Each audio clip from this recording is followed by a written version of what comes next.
exec, el Vélez, el fenómeno que todos quieren ser, el chamaquito que no pueden entender. How we doing, guys? Welcome to episode 98 of the Exec Talk podcast. I am your host, El Velez. What is happening? Follow us on all our socials, Instagrams, Snapchat, Twitter /X, YouTube. Subscribe, hit the like button. It helped me out. Comment helps me out. Hit the notification bell so you don't miss an episode. Yeah, so it's a Friday. So I'm one day late on this one, and it's because I was exhausted yesterday from work. So I couldn't muster up the energy for you guys to do this. There wasn't a lot going on either from the sports standpoint. Today is a big day because it's a 15-game slate in the NBA. Round 2 of the Masters just finished up, which is I'm doing this after the round 2 of the Masters because I wanted to have some insight for you guys. And NASCAR's going to Texas. And that starts tomorrow with qualifying. Probably trucks ran today, but other than that, we're going to speak a little bit about the draft, but this is mostly a Masters and NBA episode.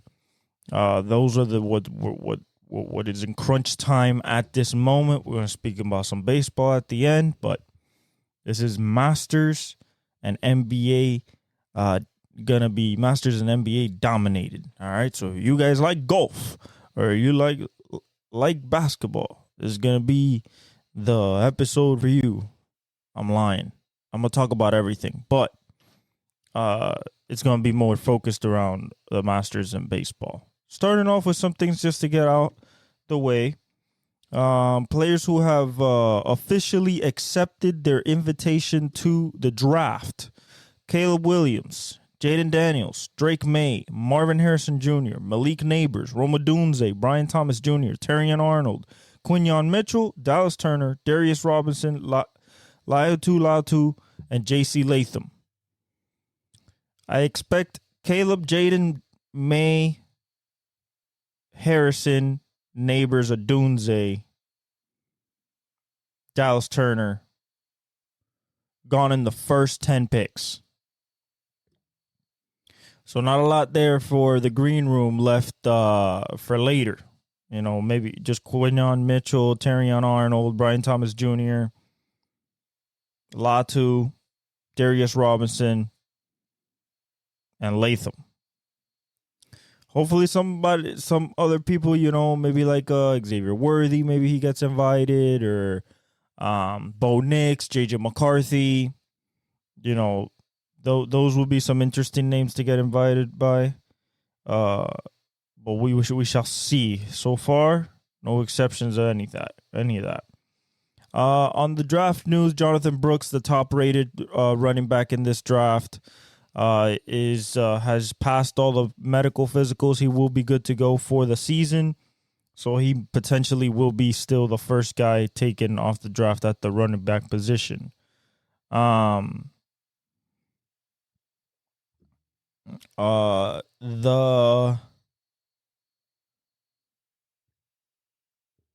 Rashee Rice situation, he turned himself in. He has 8 counts, including reckless driving, cause of bodily injury, cause of serious bodily injury, hit and run. I mean, hopefully he has enough legal money to get through this, but he was the driver of the Lamborghini, so we shall see what happens. His mugshot is now out in the internet. You just won a Super Bowl. You're going for 3 in a row.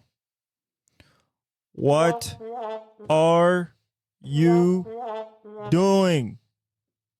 What are you doing? Racing. Why? No reason to.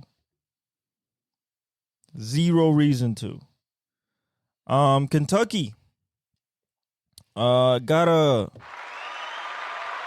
applaud for John Calipari. Coach Cal is officially off of Kentucky. Like we said, he went to Arkansas. Kentucky was looking to target BYU's coach, Mark Pope, as a replacement. And it became official.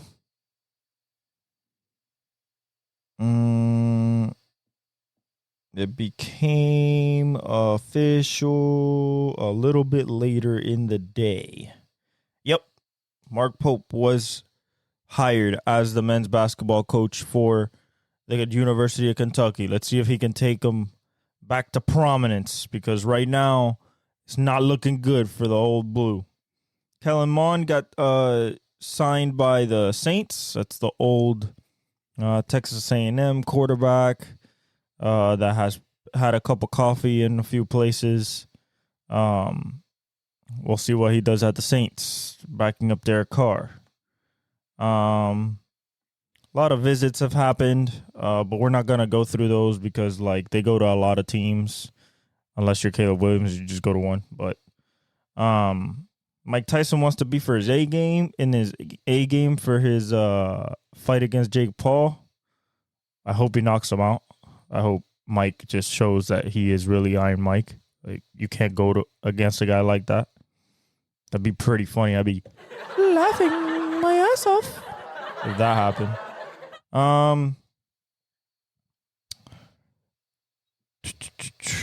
What else? Yeah, so Josh Allen got this giant contract.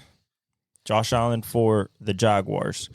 Got this giant contract, and he says I'm a legacy guy. I agree. I mean, he has the best of his career still ahead of him, in my opinion. Now he has to put it together along with Trevor Lawrence in order to, do something with that so-called,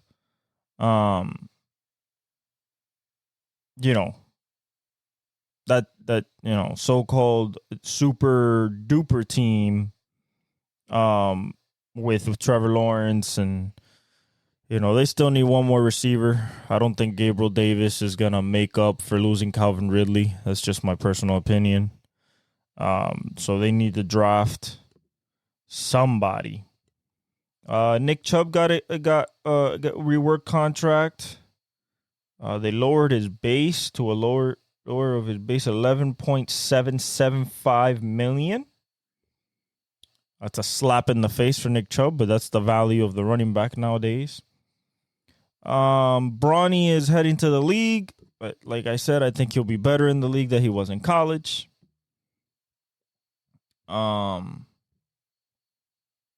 O.J. Simpson, R.I.P., one of the greatest football players of all time, Hall of Famer. Yes, we know about off the field stuff and the case and everything, but on the field at USC and for the Buffalo Bills, O.J. was O.J. You feel me? So R.I.P. to O.J. Thank you for a great career.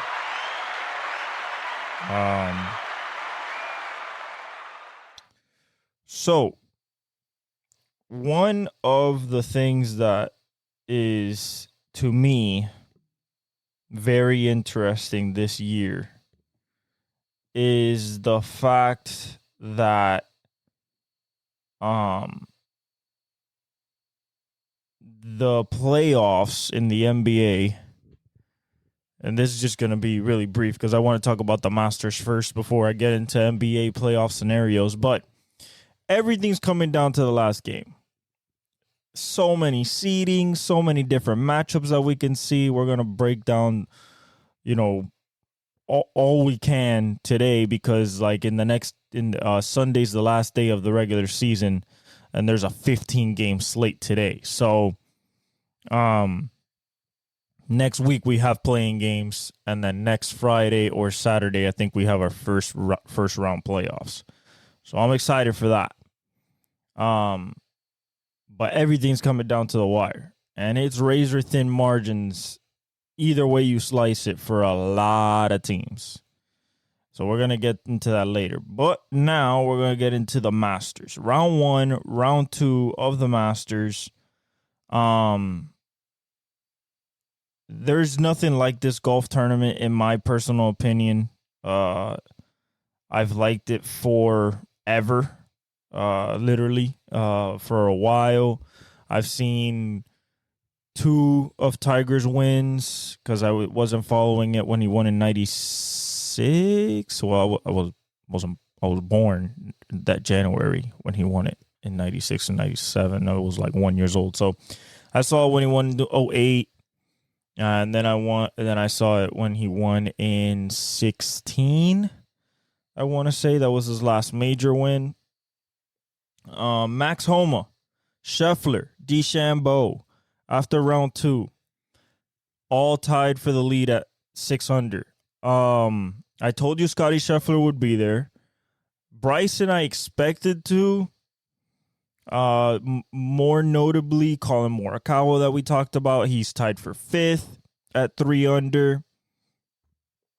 You have Tommy Fleetwood. There's a lot of people at 1 under. A lot. Tommy Fleetwood, Cameron Smith, Cameron Young, Danny Willett, Paul Reed, or Patrick Reed, excuse me. Seb Straka, Xander Schauffele is at even par. Matt Fitzpatrick is at even par. Tiger's at 1 over. Listen, I saw Tiger today. He looked as healthy as I've seen him in years. He's walking normal. There's not a really hitch. There's always been a hitch in his getup after the surgeries, but this year he seems like he's really like healthy. Yes, he has a lot of treatment to go through and everything like that, but I like the way he's striking the ball. He's definitely putting, and his short game is still Tiger-esque short game. Brooks Koepka's 2 over, so he's still in it. The cut was at +6. People that didn't make it, some surprises definitely include Jordan Spieth didn't make it. I'll tell you guys right now who got cut of the big boys. Zach Johnson didn't make it. He was pretty pissed. Justin Rose, Wyndham Clark, Sergio Garcia, Justin Thomas. Victor Hovland, Harmon, Burns, Spieth, Bubba Watson, Schwartzel, Fred Couples, Dustin Johnson, DJ, he's out. Gary Woodland is out. So some big hitters. Who's left? Well, we talked about Woods, but who's actually left is Kim. We have Knapp, Woo Kim, Hideki Matsuyama, former champion, Ricky Fowler, Adam Scott. We have Tony Finau, John Rahm. He's at 5 over, so he barely made it. JT Poston, Keegan, he's in it. Joaquin, Rory's 4 over. Mingwoo Lee is in it. Phil is 4 over. He's in it. Phil Mickelson. Jason Day's 4 over. He's in it. The VJ Singh. Will Zalatoris. Batia, the kid. Shane Lowry. Corey Connors. Patrick Cantlay. Terry Hatton. Yeah, is that Terrell Hatton. Brooks Koepka, he's in it. Tiger, Matt Fitzpatrick. Schauffele, Straka, Reed, Willett. We went through the Hayun, Cameron Young. But at the top, Max Homa, Scheffler, DeChambeau. 3 different types of players. Max Homa, super consistent. Not too amazing at everything. Like, not legendary at everything, but can get everything done. He can get you a nice driver. He can has a nice short game, and he can putt. Scheffler is the number 1 player in the world. Him and DeChambeau basically went Homa, Scheffler, and DeChambeau the first 2 days went back and forth with the lead multiple times. The first day was extremely difficult. Rain, Delayed start by like 3-4 hours. Tiger had to finish his first round this morning, so he actually played 23 holes, which is more impressive that he made the cut for the 24th straight time at a Masters Championship, breaking the record with Fred Couples and Player and those legends. He now has the record for most consecutive made cuts at Augusta and the Masters, which is incredible. Another record that he shatters. He feels like he can still win another one. I see that in his game he can. He definitely has the game to do it. It's just if his body will let him do it. And then, he also has to face Scheffler, DeChambeau. DeChambeau hit a 397 yard drive on like the 15th hole. Longest drive of all time on that 15th hole. It took such a bounce. It was ridiculous. Scheffler was really consistent all day. The putter's gotten better from his struggles from 10 feet, 5 feet. He seems like he's in it. And then Max Homa, steady Eddie. Højgaard in his first the Dane. He's 4 back, fourth. It's his first Masters, so that's pretty good for him. Colin Morikawa, he went 2 under today in really tough conditions. We're talking about 30-mile-per-hour gust out of nowhere. People couldn't get it on the green because they would fly it over. Amen corner was a hassle. 15 was a hassle. When you think about how people score on 15, where you can get something on that par 5. 18 was crazy. People missing left and right. Balls getting literally whisked off the green with the wind. I mean, it was bad. Hopefully, supposedly the next 2 days will be better, but knowing Augusta, it could rain, it could wind, gust. Like, we've seen everything at Augusta. So, but we're supposed to be in line with good conditions with the next 2 days. Surprising for me, Bryson DeChambeau. He went 6 under, greatest round of golf at a major championship for him, and at a Masters, of course. I think that he looks a lot more calmer than he used to. He used to be a guy that used to be a lot of up and down, emotional when he's missing a putt, hitting a bad shot. He seems a lot more composed, and I think that's helping his game a lot. Scheffler is being Scheffler. He missed a 3-footer at the third for a birdie. Shouldn't have done that. I mean, it kind of lollied him off in the next few holes, but he got it right back. And he got it back to 6 under. They were at 7 under, but they hit bogeys. DeChambeau did, and Scheffler did. Coming down home the stretch, the last 9 was hellacious, especially Amen corner for a lot of people. I like Colin Morikawa being there. I like Cameron Smith being there. Cameron Young. There's people that can still get up there. We'll see tomorrow. They start early. I'm very excited to see who can make a move. Tomorrow is moving day. Who's going to take advantage of the fact that they made the cut? And then if there is really good conditions in the morning, who is going to take advantage of those good conditions and shoot low score? Maybe we see a 65, maybe we see a 66, something along those lines where we can fantasize about maybe having a really, really good competitive stacked last 3-4 groups heading into Sunday. But I'm excited for what's to come. The course played really tough today. If you couldn't get your fairways, you are not getting birdies.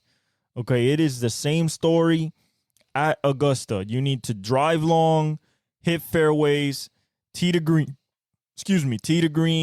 and you better be good in putting, man. If you are not if you're not in the top 5, top 10 in strokes gained putting, you are not doing good at Augusta. Augusta is probably one of the most challenging greens, if not the most challenging greens in the world of golf. The undulations, the wind, The bunker shots are all tough. I mean, the wind was howling so hard that it was taking sand out of you saw sand come out of the bunkers onto the green, and then when they hit it on the green, you see sand bouncing, puffing up. I mean, it was hellacious conditions. Got to give it up to these guys. These guys are the best in the world to play in those conditions and actually keep their scores. What they did, not a lot of people went in red today. I mean, you're talking about Homa 1 under today, Scheffler dead even, DeChambeau +1 because he came into the day -7. You know, Colin Morikawa had a good day at 2 under. And kid from Sweden, Ludvig Oiberg. He had a good day. He had the best round actually of anybody at -3. Other than that, not a lot of in reds, not a lot of reds, and that basically tells you just how difficult the course played. But people scrambled, man. A lot of people scrambled, especially Tiger. Tiger went birdie, bogey, birdie, bogey, birdie, bogey for like 6, 7, 8 holes straight. I mean, it was brilliance and catastrophe, and brilliance and catastrophe. It's a really, really exciting tournament, man. This is just the start of major season. You got PGA Championship after this. You have the U.S. Open, then you have the Open. Like, I'm really excited about this golf season. But this is what starts it all. After the few, you know, you have the Players Championship and everything like that. But, you know, when you start to see how good, who's going to really dominate the season of golf, starts at the majors. And there's nothing more important than Augusta National, the Masters, the 88th. The race for the green jacket. And yeah, man, very excited for it. I told you Scheffler would be in it. He's still the favorite. We'll see how conditions go tomorrow. He is in the late group. He tees off at 2:35 p.m. We'll see how the weather is. Homa's at 2:45. So is Bryson. Tiger goes out at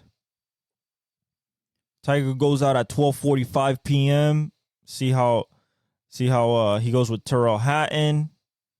And yeah, him and Tyrrell Hatton tee off together. So I believe they're in the same group. So I'm very excited. I'm very excited for what's to come. These 2 days should be very, very exciting. Let's move on to the NBA and break down what is going on in the NBA with 2 games left. Okay? First of all, let's get to what's happening as we speak and what is to happen tonight. The Knicks are up to 109-107 with 4.3 seconds left versus the Nets. Really important game for the Knicks because the Knicks are just 1 game out of Milwaukee. Okay? And Milwaukee's facing who? The Oklahoma City Thunder later tonight. So if the Knicks can pull that off, which they should, it's 4.3 seconds left, play defense, you win that game. Okay, so that's what's going on with the Knicks. The Heat are up 20. Holy shit. 92-75. Well, that's what we needed to do at the start of the fourth quarter. We are up 92-75 on the Raptors.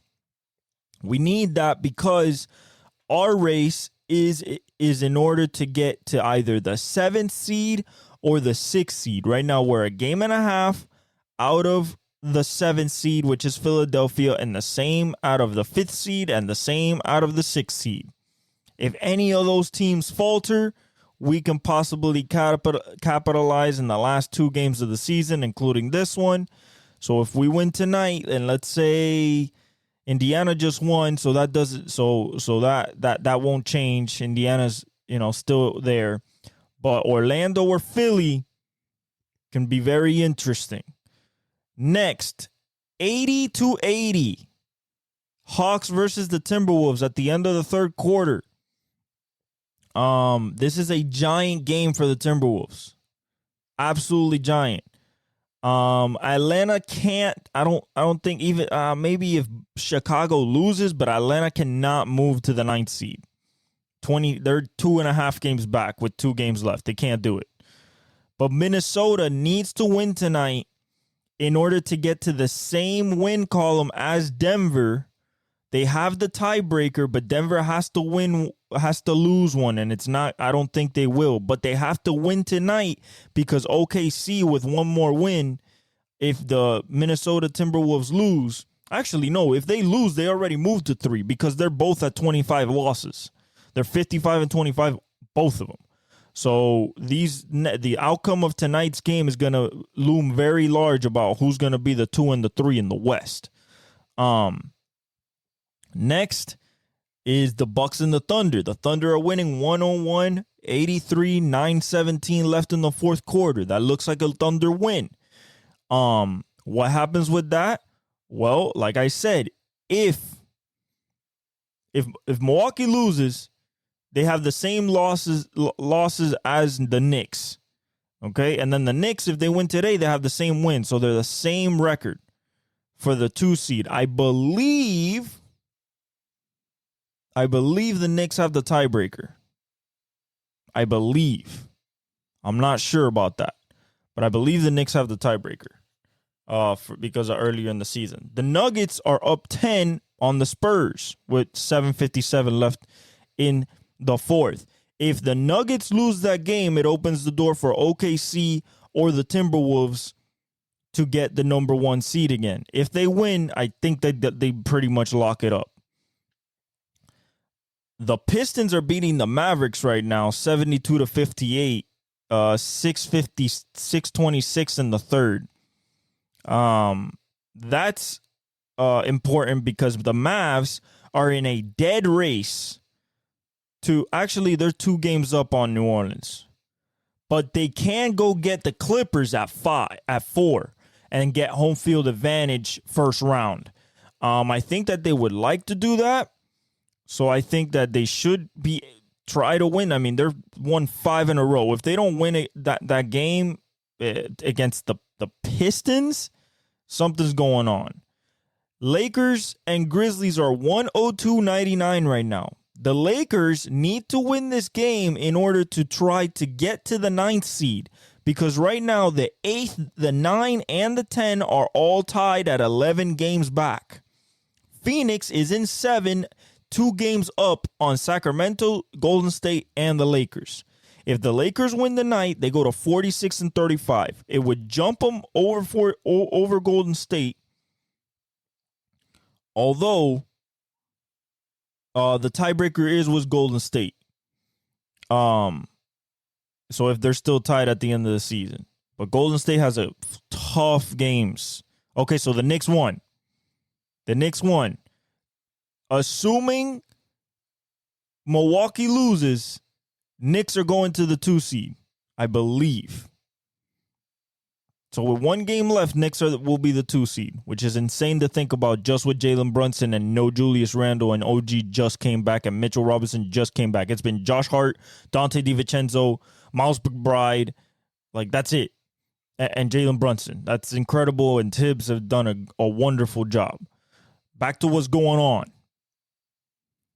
The 76ers beat the Magic. Big. Really big. That gives the 76ers a little bit of room. And the Magic dropping that game ties them with Indiana. Indiana could possibly jump them for the 5th seed. Okay? Could possibly jump them for the 6th seed. Golden State and the Pelicans are just starting to play. The Bulls beat the Wizards. That basically cinched the 9th seed for them and home court in the play-in. Celtics destroyed the Hornets, but we don't care. Okay, Cavaliers beat the Pacers. Okay, so this is big because the Cavaliers had a 1-game lead on Orlando for that 4th seed. Okay? Now, because the Cavaliers won and the Pacers lost, it literally puts in the focus that 5, 6, 7, 8, because we won, Pacers lost, even though I think this is already updated. So I think we're still a game and a half behind regardless. But I think that Miami can still get into the playoffs without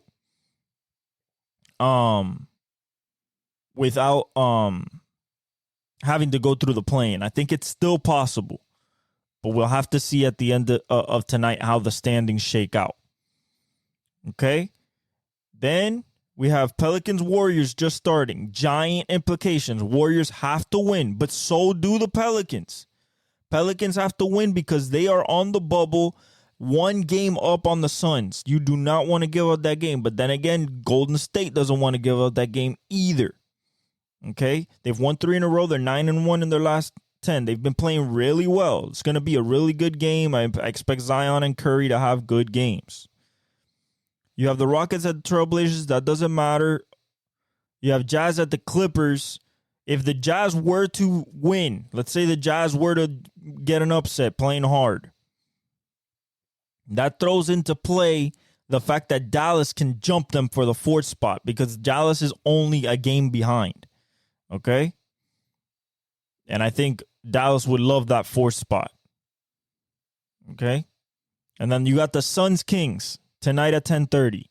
Giant game. If the Suns lose, let's say the Suns lose, Golden State wins. I believe how it works.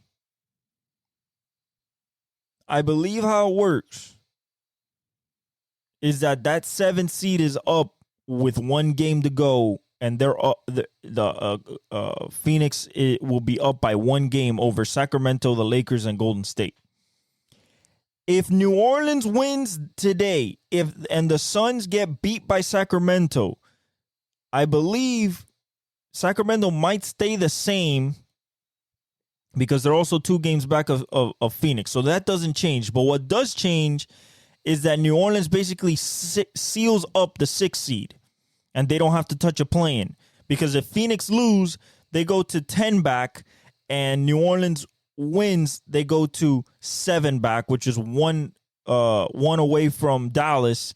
But I think Dallas is going to finish strong this season. It's all about the Clippers and Dallas, how they finish up. We're talking about 2 games, guys. This is the thing. Like, most of this stuff is cinched up unless it's 1 game differences, 1.5. But, 2 games with 2 games left, especially because 1 game happened today, that's pretty much set in stone. But super important for the Phoenix, because if Phoenix loses tonight, they are possibly within striking distance of Sacramento, Golden State, and the Lakers. Okay? So that's what's happening in the NBA right now. Let's talk about what's actually going to happen in the playoffs. As it stands right now, without knowing who is going from the play-in, we're going to go through every scenario. Boston will go up against either Philadelphia, Miami, Chicago, or Atlanta. Why? Because once the 7-8 matchup happens, whoever loses there goes to the winner of the 9-10 matchup for the 8th seed. So it could be whichever 4 of them will can face Boston. Their biggest threat would be Philly or Miami. They would cakewalk Chicago and Atlanta, even though they lollygag a lot. The big threat, I think, is Philadelphia because they have everybody back. Maxey is healthy. So is Joel and playing really good. They still have Kelly Oubre. They still have Tobias Harris, Paul Reed, DeAnthony Melton came back. So they have a really good squad with Nick Nurse. They can pose a threat to the Boston Celtics. Not that they could win, although they could if Joel Embiid really is 35 a game, Joel Embiid. The biggest threat is probably Miami just because we're in their head. But either way, I expect Boston to move on. The second, Milwaukee right now, but it could be New York. Milwaukee would face either Philly or Miami because they face the 7th seed, which is the winner of the 7-8 playing game. The toughest matchup, honestly, would be Philly because of Embiid. They've shown over the course of the season, when Embiid was there earlier in the season, that they could not control Embiid. Yes, I believe in Giannis and Dame in the playoffs, but Giannis has that calf strain. We don't know how long he's going to be out, so we'll see about that. Dame can carry because he has a good squad around him. But there's no answer. There's no answer for Joel Embiid. Zero. Okay? If it's the Knicks, it's still Philly because of Joel Embiid. Joel Embiid can mess this shit all up. All up. He could come in there like this. I'm coming to hunt. You know, because I lost my meniscus, but, you know, now I believe, and let me not get this wrong, I believe he got hurt tonight again. And if that happened, then we're in serious trouble. Then they're in serious trouble. Because I think I saw a tweet that he left the game for some reason. So let me check that right quick.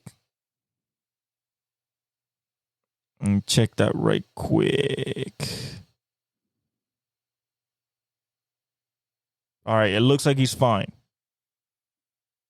It looks like he's fine. From what I'm seeing from the 76ers here, he scored 28 and he was good. Okay? He scored 32, double-double, and they won against the Magic. Oh, he returned from the injury scare and finished with 32. Okay. So he's fine. We don't got to worry about him. Okay. The 3 seed will go against the 6 seed. Right now it's New York, Indiana. It could be Milwaukee, Indiana. With no Giannis, that is tough. Indiana has a lot of offense. Tyrese, Nembhard, Naismith, Miles Turner, Toppin, McConnell. There is a lot of offense. Not a lot of defense, but there's a lot of offense. With no Giannis, it's tough. Dame can do it, but it's tough. Now, let's say that it's New York. I don't think that the Pacers could bring up anything against New York. I think Jalen Brunson eats. I think Mitchell Robinson eats on the offensive glass. Their defense is suffocating against that team. So I think it wouldn't be a good series for Indiana. Cleveland at 4 would go up against Orlando at 5. Very interesting series. A proven commodity in the playoffs in Donovan Mitchell versus a very young, talented, defensive-oriented Orlando team, gritty, but has trouble scoring sometimes. I think that Cleveland will have trouble with Paolo and Franz, but at the same time, there is a possibility for Cleveland to just shoot them out the building. It's close, but I think because of the experience, I think Donovan Mitchell doesn't have as bad as of a series that he did last year against the Knicks. I think he comes better, and it's just a learning experience for Orlando. That's the East. Okay, that's the East. The West is where it gets insane. Okay, so let's just say Denver's the 1 seed. It doesn't matter who they play. So we're going to run through that quickly. If it's Phoenix, it don't matter. If it's Sacramento, it don't matter. If it's Golden State, might be a good series, but it don't matter. And if it's the Lakers, it might be a good series, but they also might get swept like they did last year. That's Denver. Minnesota is going to be based on matchup. Now, they do have Karl Anthony Towns. He returned back tonight. And as the game stands, as of right now, They're winning by 5 with 5:54 left in the fourth. The Timberwolves winning by 5. Okay, the Bucks are getting smoked by the Thunder, 111-91. And the Nuggets are in a nail biter, 118-115 in the fourth quarter, 2 minutes and 36 seconds left with the Spurs. And Mavericks are still losing by 12 at the end of the third to the Pistons. The Grizzlies are in it with the Lakers, 109-105 with 6:44 left in the fourth. Okay? So if it's the Timberwolves, the defense will play. Okay? The defense is going to play against anybody, including Denver. But if I'm the Timberwolves, I definitely much rather face Sacramento out of Phoenix, Golden State, and the Lakers. Much rather face Sacramento. If I face Phoenix, I got to deal with Kevin Durant, Devin Booker, and Bradley Beal, where they can explode offensively, just in jump shooters. And if I'm dealing with Golden State, I got Curry and Clay and Draymond and Steve Kerr. And then if I got the Lakers, I still got to deal with AD, still got to deal with LBJ, still got to deal with Austin Reeves and D'Lo if he gets hot. And I'm a young team looking to do big things from what we are building from last year. Like I said, the defense will play. Rudy will play. Why? Because Karl Anthony Towns is there and they have elite perimeter defenders all through the starters and the bench. You're talking about Jaden McDaniels, Anthony Edwards, Nickeil Alexander-Walker. Mike Conley can play a little defense. You got Kyle Anderson that could play a little defense. You have pieces that will play defense.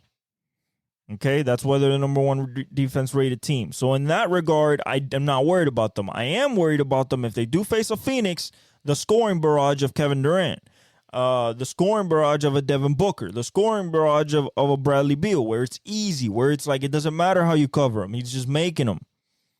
They can win a series like that. Same thing with Golden State. If Curry comes out just like, yeah, I want my 5th ring and I'm going to do whatever I can to get it, and he comes out gangbusters averaging 30, 35, that's tough because Clay's going to be open because you're going to double Curry. And then Draymond gets the 4-on-3. You still got Kuminga already, developed into a 20-point scorer. If Wiggins wakes up and is the same Andrew Wiggins that was in 2022, which is he completely capable of, this team is not a 9th-seeded team. This team is much better than that. Now, however, the size against Denver, Minnesota, and OKC is a problem. Even the Clippers with Zubac. Even Dallas with everybody has size but the Golden State Warriors. That is the only thing. But they've won it without size before. They did it in 2022. Okay? Minnesota wants to face Sacramento. You don't want to face Golden State. You really don't want to face the Lakers because the whistle as well, and you don't want to face, Kevin Durant. Okay? OKC. We're assuming they're in the 3 seed. They're in 3 seed right now. We're assuming they stay 3 seed. They would go against New Orleans. Really, really good series. A series that can go 7. However, I believe OKC has enough firepower from SGA going up another level. First time we're going to see him in the actual playoffs. We saw him in the play-in. He lost last year. This is the actual playoffs coming off of what I believe he should be the MVP. Okay, yeah, that's my take. SGA is the MVP. I like Luka, but he waited too long to get to the point that he is now. What I mean by that is that the team was too much time spent at the 7, 8, 9 threshold there. Now with the push into the 5th seed, I don't know if it's going to be enough. If he gets him into the 4th seed, we can have a conversation. But right now, my MVP, and I'm an Anthony Edwards lover. He's my favorite player right now. You know, him and Steph Curry are my two favorite players in the league. I love Anthony Edwards, but with 26 points a game going against 31, it's tough. It's tough. I give it to SGA. He is a hell of a scorer. He could play make, defend. He deserves the MVP. You ask, oh, but what about Joker? Joker's numbers hasn't changed in the last 3 years. 29, 28, 26, 11, 10, 9. Listen, they're the number one seed again. What has he done amazingly this year that he hadn't done in his MVP years? Nothing. That causes voter fatigue, especially with a dude that is carrying a rookie, a second-year player, Giddey, who's a third or fourth-year player, and a bunch of third-year players to the third seed after being in the play-in last year. Yeah, I think SGA deserves that. What I'm going to look for in this series is going to be literally Zion versus SGA. And what I mean by that is because I believe that J. Will and BI, he's going to come back, I believe will cancel each other out. J. Will's big, athletic, he can shoot, very efficient, and so is BI. I believe that the next people that are going to cancel each other out is Trey Murphy and Chet Holmgren. Okay? I think that they'll cancel each other out. It's literally going to come down to what force meets force with force and who Thunder beat the Bucks. So that puts the Knicks, I think, in the driver's seat for the second seed. And the Lakers looks like they're going to win against the Memphis Grizzlies, so they're going to go to 46-35 and possibly join Golden State. Golden State has to win against the Pelicans tonight in order to, I think, keep the 9th seed. The only reason they're in the 9th seed with the same record as the Lakers because they keep the tiebreaker, so they have to keep it tied. And the Nuggets just lost. So the Nuggets just got stunned by the Spurs. Wemby just stunned the Nuggets. If Minnesota if you talk about Minnesota, they're down to 198 with 3 minutes and 15 seconds against the Hawks. If Minnesota can win against the Hawks, which they should, they got Caught, they got Cat, they got Ant, everybody's there. But the Hawks are also healthy. They also got Trey. The only one that they're missing, I think, is Jalen Johnson. Damn, that's a big win for Wemby, man. Big win. That's just like super momentum into the offseason. So the Timberwolves have to win. If the Timberwolves win, it knocks out what happened 2 nights ago when Denver won in Denver against Minnesota. I believe Minnesota still has the tiebreaker. So Minnesota would go back to the 1 seed. Because then they would be at the same record. I believe Minnesota has the tiebreaker. Things are changing right here, but we're going to keep going. Okay? OKC versus New Orleans. Like I said, it's going to be Zion versus Shea. Okay? Zion versus Shea. That is what's going to be the matchup. Is Zion going to overpower OKC or is Shea going to out-finesse New Orleans? That's what it's going to come down to. LA Clippers versus the Dallas Mavericks is probably the most interesting series of the first round. Kawhi, Russell Westbrook, James Harden, Paul George versus Luka, Kyrie, Tim Hardaway Jr., Daniel Gafford, PJ Washington, and Jason Kidd as a coach versus Ty Lue. You have Hall of Famers and MVPs facing the future of what the league is going to be. and then one of the greatest one of the greatest guards of all time. The reason I say this is such an interesting series is because it could go either way based on a couple factors. Rebounding. These two, because of Daniel Gafford and PJ Washington and Derrick Jones Jr., and on the other side, Zubac, you got Kawhi, Paul George, Terrence Mann, Amir Coffey, Norman Powell. These guys, offensive rebound. That's going to be big. Points on turnovers. That's going to be big. Turnovers is going to be big. And last but not least, fourth quarter scoring. Okay? You're talking about Luka and Kyrie, two of the most potent fourth quarter scorers the league has ever seen. But you're also going against a guy who has won a finals because he can score in the fourth quarter, that being Kawhi. He's going to have the ball in his hands. It's all going to come down to the auxiliary pieces. Will PG and James Harden outplay Tim Hardaway and Kyrie Irving? That's what it's going to come down to. Because Gafford and Zubac are going to cancel out each other. And I believe that whoever's shooting threes for them is gonna cancel each other out.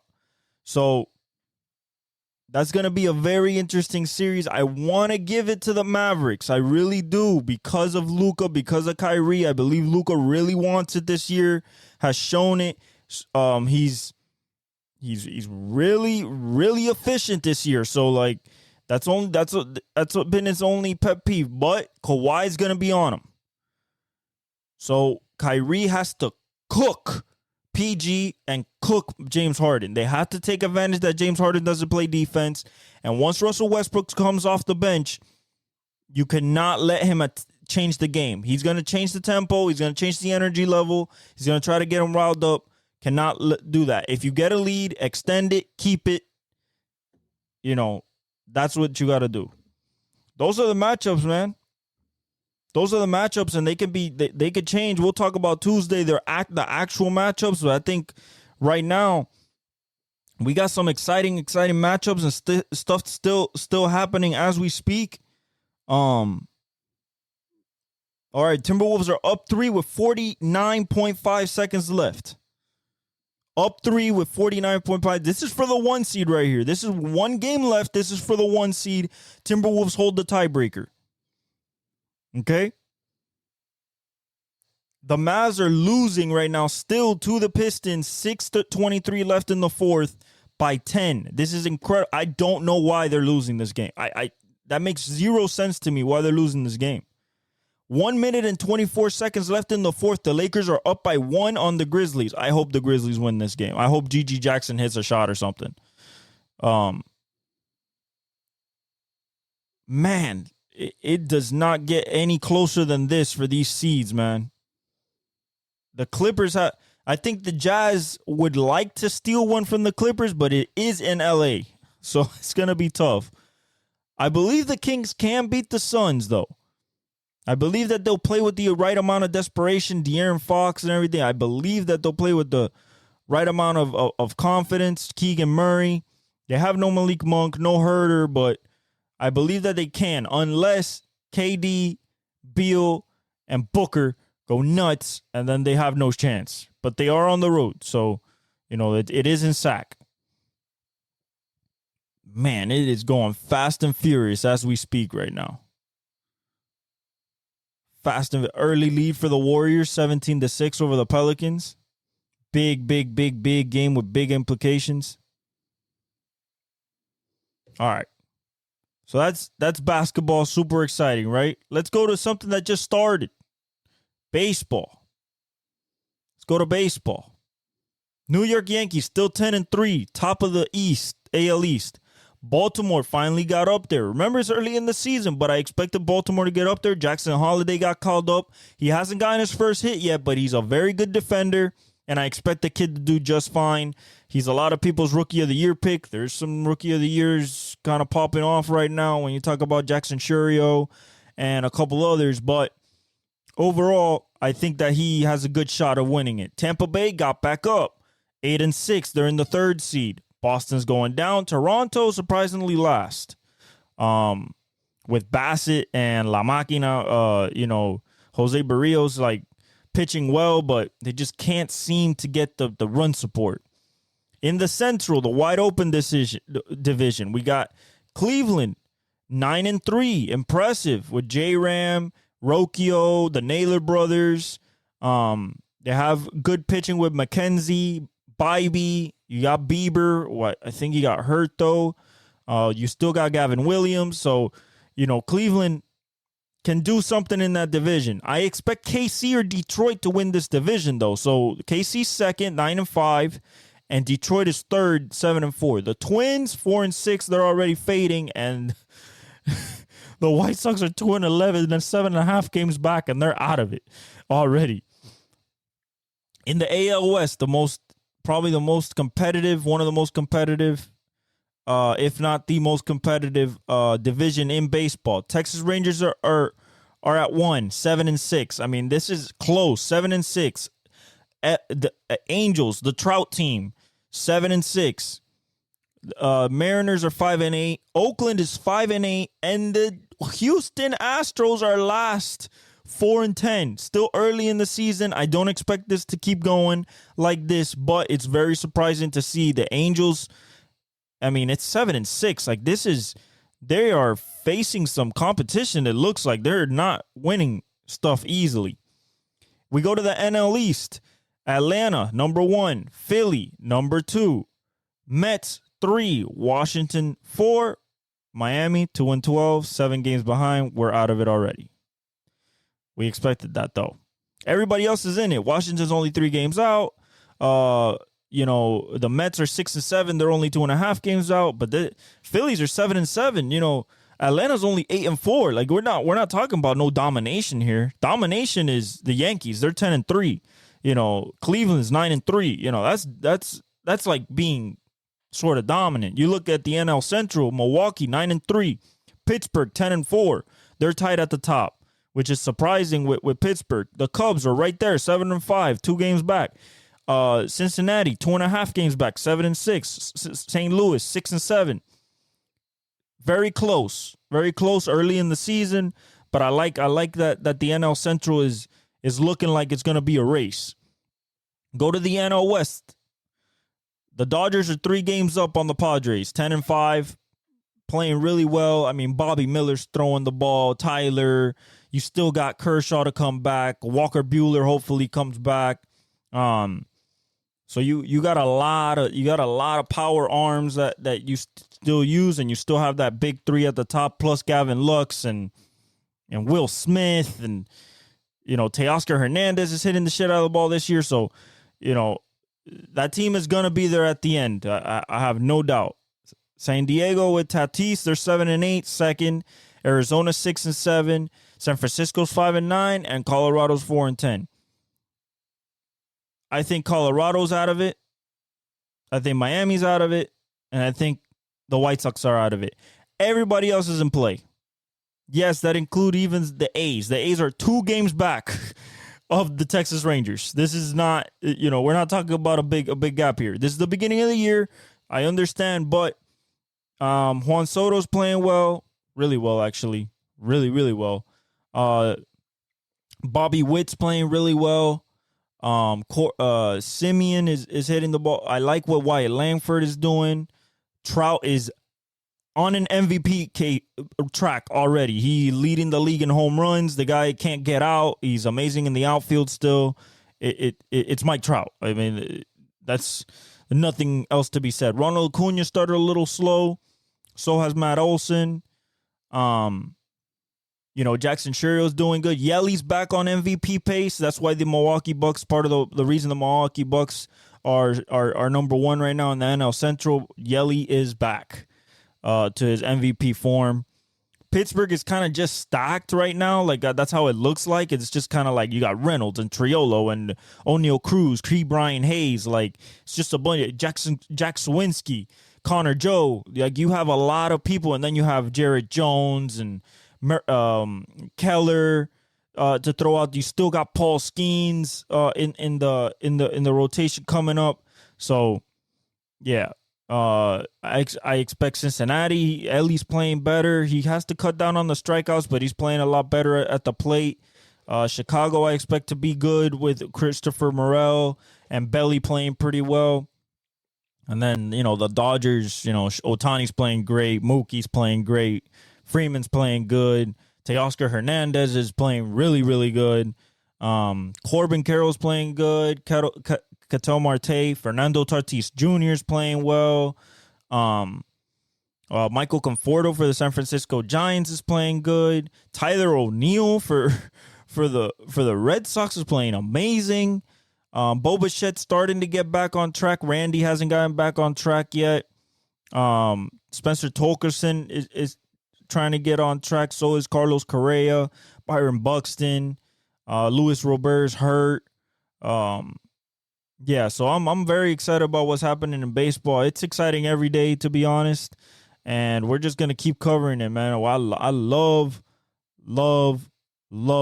baseball this year. I loved it last year, but this year especially, like, there's so many people, and there's not a lot of people getting hurt so far. Spencer Strider's gone, yes. Luis Robert a little bit, but when you talk about O'Neal Cruz and we got no Kershaw. We still have no DeGrom. I have no Scherzer right now. We have some young kids, though. I like the young kids staying healthy. Some of them always get hurt, and you're like, I have to wait another year to see this kid. Most of them are staying pretty healthy. The young pitchers are staying healthy. Besides Spencer Strider, we still don't know about Spencer Strider. Maybe in the next few days, the MRI comes down. Maybe it's not damaged. Maybe they do something to get him back. But very, very, very, very excited for that.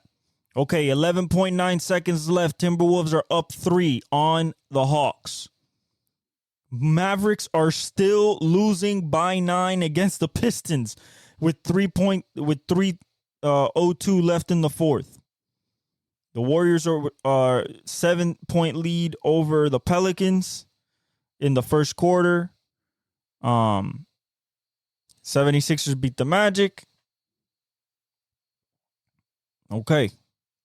So that's what happened right now. So we're going to keep it here. 3.2 seconds left. 109, 106, 3.2 seconds left. Let's see if the Timberwolves can close it out. They would move back into first place with that Nuggets loss, which is incredible that Wemby pulled that off, man. Wemby had a crazy game. Wemby went 34, 12, and 5. 5 of 12 from 3. Yeah, that kid's going to be nasty, man. 37 minutes, so a full load. Yeah, that kid's going to be different. Murray dropped 35, 5 for 11 from 3. I mean, this was a full. I mean, Jokic went 22, 7, and 12. Like, Gordon gave him 13. Porter gave him 14. Like, the bench. Colin Braun gave off the bench, get him 11. Reggie gave him 6. Like, this was a full game. And, the Spurs pulled it out. I mean, good for them, good for their offseason and who they want to build for around Wemby. The Timberwolves have won against the Hawks, so they move into first, I believe.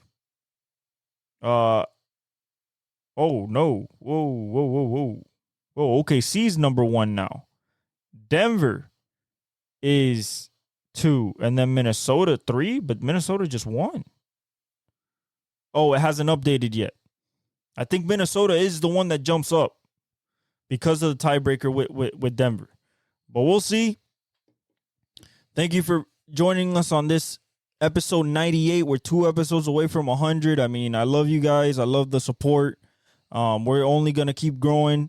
I know that I said that we're going to have videos edited and stuff like that.